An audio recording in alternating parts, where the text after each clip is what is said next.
Hi guys, my name is Khushbu and welcome to Algorithms Made Easy. In this video, we'll see the question super palindromes. Let's say a positive integer is a super palindrome if it is a palindrome and it is also a square of a palindrome. That means its square root is also a palindrome. Given two positive integers left and right represented as strings, return the number of superpalindrome integers in the inclusive range of left to right. In the given example 1, we can see that we can have four superpalindromes which are the numbers 4, 9, 121 and 484. Why these are superpalindromes? Because these numbers are palindromes, whereas these are also the squares of palindromes. 4 is a square of 2, 9 is a square of 3, this is a square of 11 and this of 22. So 2, 3, 11 and 22 are also palindromes, and thus these four numbers are palindromes too. Now you are also given a note that 676 is not a super palindrome, because even though this is a palindrome, this is not a square of a palindrome. 676 is a square of 26, which is not a palindrome. So that's why we are not considering this number. Similarly, you are given the second example, and now comes the constraint part. The length of right and left, which are strings, would go from 1 to 18, and this would only contain digits and would not be having any leading zeros. In the integer range, this left and right would be denoting the numbers in the range of 1 to 10 raised to 18. That is, the super palindromes can be in the range of 1 to 10 raised to 18. Left is always going to be less than or equal to right. So now that we know the question, let's see how we can approach it and how we can find its solution. So here's a small example of the numbers which are super palindromes. So over here 1, 4, 9, 121 and 484 are super palindromes because these are the squares of these numbers, which are also a palindrome. If you see, single digit would always be considered as palindrome, and these numbers are palindrome, that is read same from front and back. And now we are given the range in which we can find super palindromes, which is 1 to 10 raised to 18. So now, in order to short down or cut down the input range that we are going to take, let's see what we can do with this. So if you are having super palindromes which are the squares in the range 1 to 10 raised to 18, what range would these numbers fall? These numbers would fall in the range 1 to 10 raised to 9. That is the root of this particular range. Now, in this, what we are needed to find? We are needed to find all the palindromes which are going to come in this range, and then we can check whether their squares are also palindromes or not. So this can be broken down into two steps, which is find all the palindromes between this range, that is 1 to 10 raised to 9, and then check whether their squares are palindromes. So these two steps we are going to follow. The first step, that is finding all the palindromes between the range, is going to be a bit tricky. So let's go into that first. So we can either find all the numbers or we can create the palindromes between these range. Now, finding the palindromes is going to be tricky because you have to check all the numbers from 1 to 10 raised to 9, which is a large range that is given to you. So what we can do instead is create the palindromes. Now, how do you create palindromes? Firstly, you can have two types of palindromes. One is even length palindrome, that is, you can see that the length of the string is 4, and so that is an even length palindrome, wherein you take the half of it and you just reverse that half and append it to its end. Then secondly, there is odd length palindromes, wherein the length of the string is odd. You can see that here the length is 5. And you can also see that you take this 1, 2, you reverse it and append it here, and there can be a digit in between that. So now what are the steps that you can follow? You can take a number which is half of the range that we are given, and then you can append its reverse after the digits that we are getting. So if we take a number 12, we append its reverse after 12. That becomes 1221, which is a palindrome of length 4. So what we are doing here is we are taking the number of length 2 and forming a palindrome of length 4. Then you can form odd length palindrome by taking the number 1, 2, 3 and then skipping this digit, which is 3, taking the first 2 digits, that is the length minus 1 digits, appending its reverse after the number that we are having.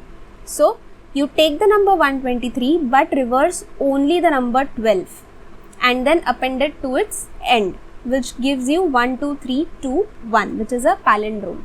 So you can see what we are effectively doing here is that we are breaking down this range from 1 to 10 raised to 9 to its half, which becomes 1 to 10 raised to 5. And if we are iterating over this range and creating a palindrome with this particular approach, we can make the palindromes till 10 raised to 9 and find the super palindromes in the range of 1 to 10 raised to 18 that we are going to be given in the input.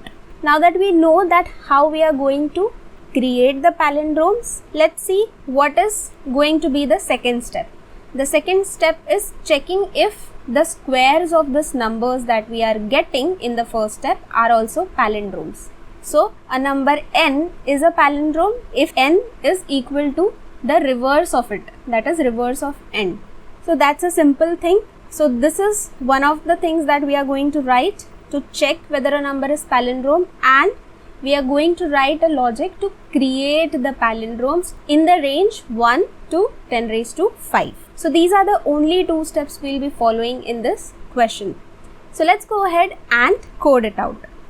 So firstly we will write the logic for finding whether a number is a palindrome or not.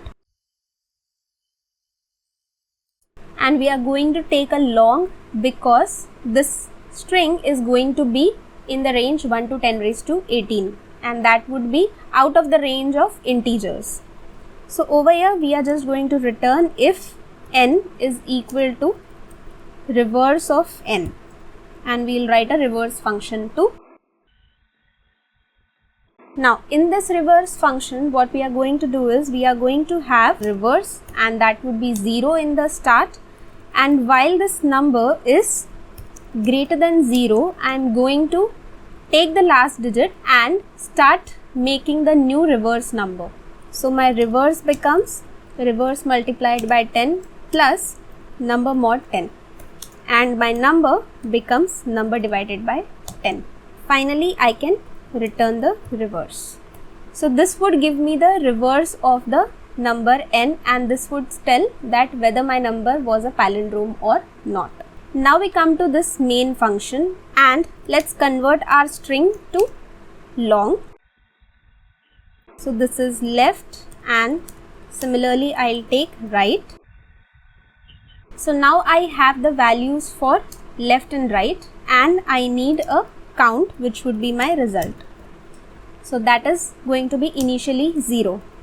Now I am going to create the palindromes in the range 1 to 10 raised to 5.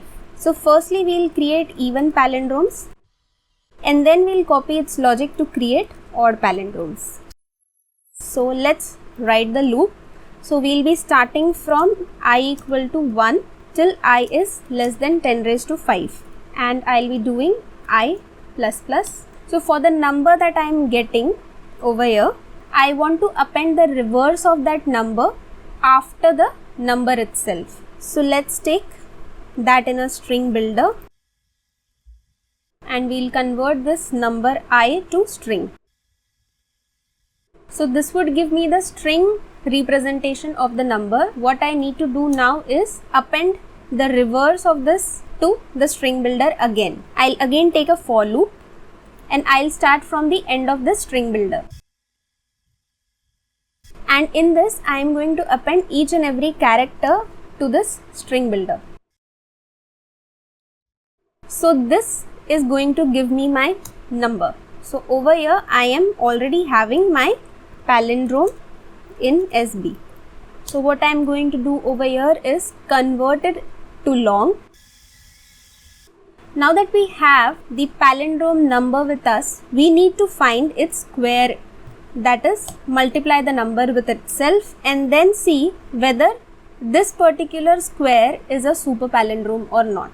So now we need to check if n is a super palindrome by finding whether it is palindrome. So I'll check if my n is in range, that is if it is going outside the range of my boundary R, I can simply break it and not do anything, and otherwise if it is in range, that is if it is greater than equal to L and if it is also a palindrome, then I can just increase the count of the super palindromes that I am having.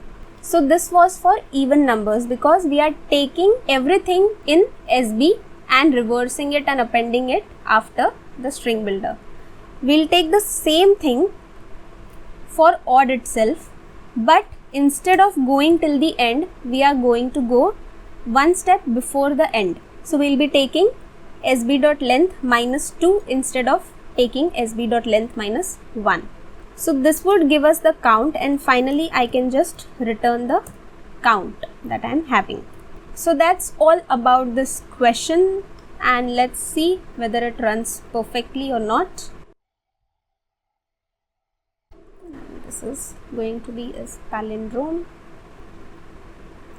Let's run this and we are getting a perfect result. Let's submit this, and it got submitted. So that's it for this video, guys. I hope you liked it, and I'll see you in another one. So till then, keep learning, keep coding. Bye bye.